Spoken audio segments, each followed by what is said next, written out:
संस्कृताय। देखिए यह सुधी इकारांत पुल्लिंग जिसका सुधी इसका अर्थ होता है पंडित या विद्वान। पंडित या विद्वान। देखिए इसको विकल्प कर दीजिएगा। इस तरीके से करके आप लोग देखिए ये जो टीजीटी है, पीजीटी है, नेट जेआरएफ है, इन सब के लिए ये 1 नंबर का क्वेश्चन आता है इकारांत। अब इसको अगर पढ़ लेंगे तो आप इसी की तरह से प्रधि का बनाएंगे जो अच्छा ध्यान करने वाला जिसका अर्थ होता है प्रधि का, इसी के अनुकूल बनेगा। और इसी तरीके से एक दिन हम श्रेया का बताएंगे। और देखिए आप लोगों को इसमें और एक एक करके अब देखिए वैकेंसी आ गई है। जिन लोगों का बीएड कंप्लीट हो वो टीजीटी में डाल सकते हैं। जो लोग एमए किए हों, यदि उनका बीएड ना भी हो तब भी वो टीजीटी में डाल सकते हैं। संस्कृत विषय, हिंदी विषय, इतिहास, इवन किसी भी सब्जेक्ट से हम संस्कृत विषय से पढ़ रहे हैं। देखिए किस तरीके से इसको हम पढ़ सकते हैं, किस तरीके से सरल भाषा में हम इसको याद कर सकते हैं। 2-3 बार पढ़िए और एक ही जैसे सुधी पंडित सुधी मीन्स पंडित विद्वान होता है। ये सुधी इकारांत, बड़ी ई की मात्रा इकारांत से है, तो इकारांत से रिलेटेड जितने भी आएंगे उन सब को आप लोग एक जगह कॉपी में बना कर लिख लीजिए और फिर उसके बाद 2-3 बार सुबह शाम 2-3 बार आप उसको पढ़िए और खूब अच्छी तरीके से 2-3 बार पढ़ेंगे तो वो 100% आपको याद हो जाएगा। देखिए इसको कैसे पढ़ा जाएगा, देखिए चलिए देखते हैं। देखिए सुधी जिसका अर्थ होता है पंडित विद्वान, इसको हमने बता चुका है। और इकारांत पुल्लिंग, देखिए इसको सुधी सुधियम सुधिया सुधिये सुधियः सुधियः सुधी, ई की मात्रा छोटी है, सुधी सुधी। संबोधन में देखिए यहाँ पर विसर्ग नहीं है, यहाँ पर है, यही चीज़ ध्यान में दे देना है और वही चीज़ है।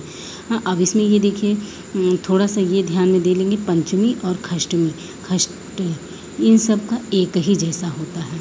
और फिर इधर देखिए सुधियो सुधियो सुधिभ्याम सुधिभ्याम सुधिभ्याम। देखिए अब इसमें क्या करना है आपको, एक याद कर लिए तो प्रथमा का याद कर लिए, द्वितीय अपने आप ही बन गया। दो वचन में, एक वचन, दो वचन, बहुवचन।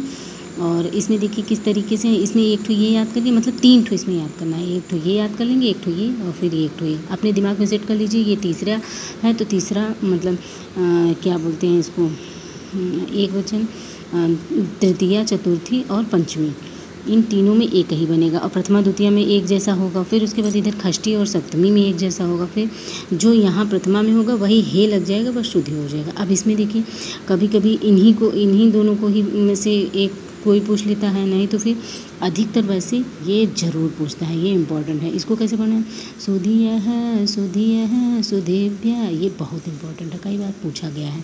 और एक चीज़ और है कि कई जगह जो है छोटा सा पे ऊ की मात्रा रहता है, यहाँ ये ध्यान देने वाली बात है कि ये जो है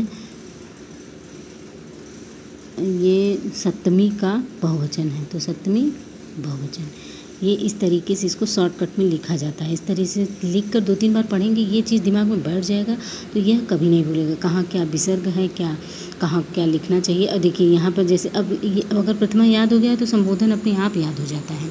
इस तरीके से करके इसको हम पढ़ सकते हैं। अब देखिए एक बार हम अपने मन से ज़रा सा प्रथमा का पढ़ लेते हैं। प्रथमा का मतलब ये प्रथम, द्वितीय, तृतीया, चतुर्थी, पंचमी, षष्ठी, सप्तमी, इसको कैसे पढ़ेंगे, सुधी सुधियम सुधिया सुधी सुधियः सुधियः सुधी सुधी सुधिम सुधी सुधी सुधिया सुधी सुधिया सुधिया सुधिया सुधी।